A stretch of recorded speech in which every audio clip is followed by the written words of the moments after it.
मैं भारत को भारतीयता की मान्यता के आधार पर फिर से खड़ा करना चाहता हूं, उस काम में लगा हूं।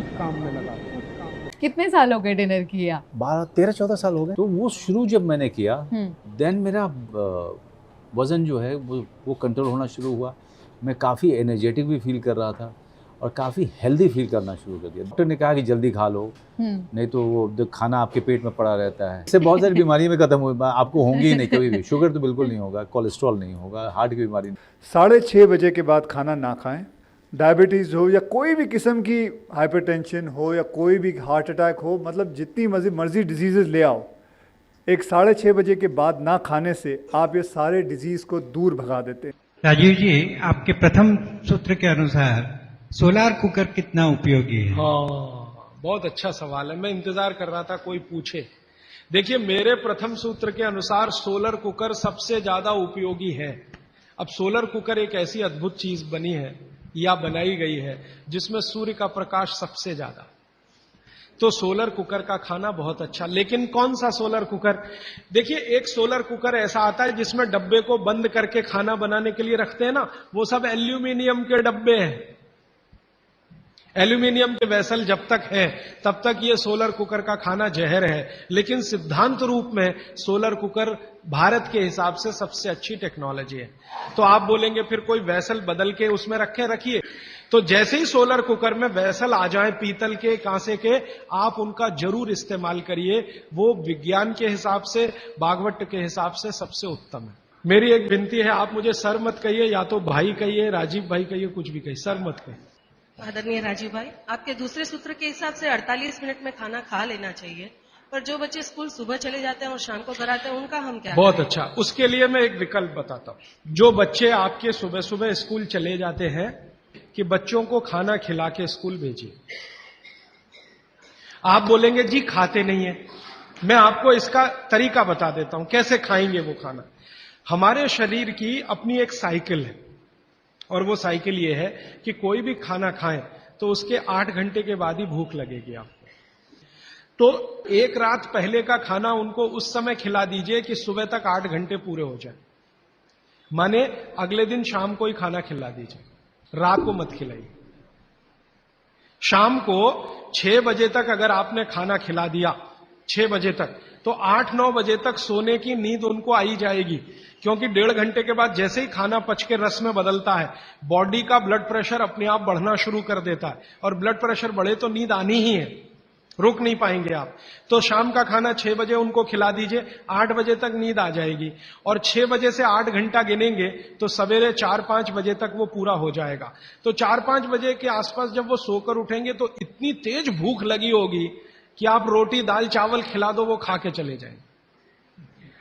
आपको थोड़ा बदल ये करना है कि रात को हम बच्चों को 10 बजे खाना खिला रहे हैं या 11 बजे खिला रहे हैं, उसके 2 घंटे के बाद रस बन रहा है तो 1 बज जाएगा। 3-4 बजे तक आधा खाना पचा, आधा नहीं पचा, सवेरे उठने पर भूख लगेगी कैसे?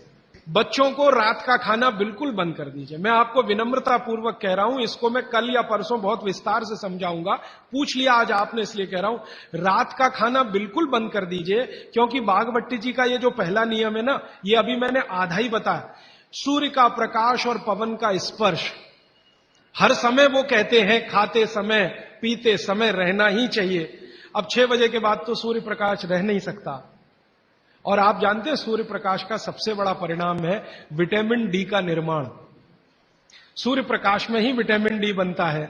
तो जब तक ये सूर्य प्रकाश है तब तक खाना खाएं तो विटामिन डी मिले, और बच्चों को विटामिन डी सबसे ज्यादा चाहिए। इसलिए बच्चों को तो रात का खाना बिल्कुल बंद करिए, शाम 6 बजे खिला दीजिए। सुबह 7 बजे जब स्कूल जाएंगे, खूब भूख लगी होगी, उस समय 7 बजे पराठा बना के भी खिलाइए, आलू का भी पराठा खिलाइए, गोभी का भी खिलाइए, कोई फर्क नहीं पड़ता। सुबह के भोजन पे आगे बात करूंगा। सुबह का भोजन जितना हैवी हो उतना अच्छा। गोभी का पराठा, आलू का पराठा, जितना पराठा, पूड़ी, जो पकवान, सब सुबह, सब सुबह। दोपहर का खाना थोड़ा कम और रात का बिल्कुल कम, शाम का बिल्कुल कम। तो बच्चों को भरपेट खाना खिला के स्कूल भेजिए। लंच बॉक्स की जरूरत नहीं है। जब वो घर आए तो दूसरा भोजन कराइए, और शाम को 6 बजे तक तीसरा भोजन। तो मैंने कुछ बच्चों पे प्रयोग किया, शाम का भोजन बंद किया, सुबह उठते ही भूख लगती है उनको। ये तो प्रकृति का नियम है, लगे। सारे जानवर, सारे पक्षी उठते ही खाना खाते हैं। आप देखो, चिड़िया है सुबह सुबह खाने पे लग जाएगी, गाय बैल भैंस बकरी सब सुबह खाने पे लग जाएगी, क्योंकि वो शाम को सूर्य के बाद खाना नहीं खाते। कोई गाय रात को खाना नहीं खाती, खिला के देख लो, जर्सी गाय को छोड़कर। जर्सी भारत की नहीं है, इसलिए उसको भारत का पता भी नहीं है, वो रात को 2 बजे भी खा लेगी। लेकिन भारत की कोई भी गाय, भारतीय नस्ल की गाय 6 बजे के बाद खाना नहीं खाएगी। तो भारत की तासीर ऐसी है, इस तासीर को ध्यान में रखकर रात का खाना जल्दी करिए, सुबह भरपूर भूख लगेगी। और निवेदन इतना ही है कि खाली पेट बच्चों को कभी स्कूल मत भेजिए, खाली पेट तो कभी मत दे। आपने कह दिया जी दूध पी के गया, दूध पी के गया माने एक तरह से खाली पेट, सॉलिड कुछ नहीं है। सॉलिड सुबह सुबह शरीर में जाना बहुत ही आवश्यक है, अगर भविष्य में आप उसको एसिडिटी, अल्सर, पेप्टिक अल्सर से बचाना चाहते हैं तो। हमारे चिंतकों ने कहा है, हमारे बुजुर्गों ने कहा, हमारे इतिहासकारों ने कहा है कि परिवर्तन ही जीवन है। तो क्या सारे परिवर्तन बेमानी है? अगर ऐसा है, अगर परिवर्तन बेमानी नहीं है, तो ऐसे कौन से परिवर्तन है जिसे हम अपनाएं और ऐसे कौन से परिवर्तन है जिसे हम ठुकराएं? बहुत अच्छा, बहुत अच्छा सवाल है। देखिए, दुनिया में हर समय परिवर्तन होते हैं, ये प्रकृति का नियम है और यही जीवन है, ये बिल्कुल सही बात है। लेकिन हमें ध्यान ये देना है कि कौन से परिवर्तन हमारे अनुकूल हैं और प्रतिकूल हैं, बस इतना ध्यान देना है।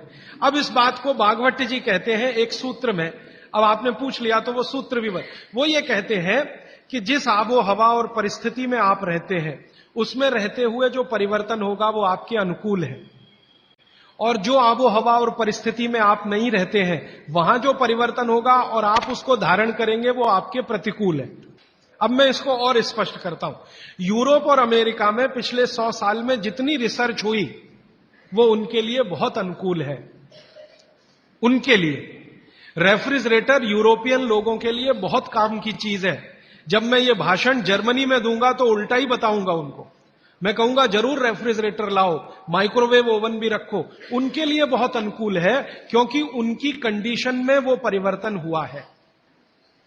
हमारी कंडीशन में जो हम परिवर्तन करेंगे वो हमारे लिए अनुकूल होगा। अब जैसे मैं आपको उदाहरण दूं, चक्की है, चक्की, तो चक्की में एक परिवर्तन आज हुआ है, पहले वो नहीं था, आज हुआ है।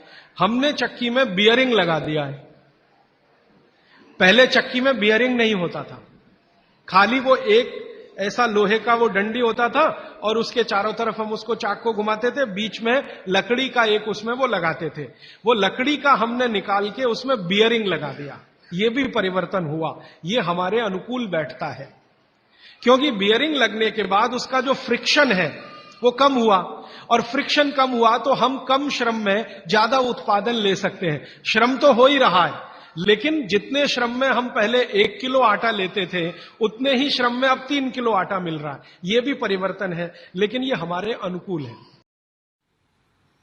दोस्तों, सबसे पहले तो चैनल सब्सक्राइब करें, फिर लाइक, कमेंट और शेयर करें, और हाँ, हमारा एंड्रॉयड ऐप डाउनलोड करना ना भूलें।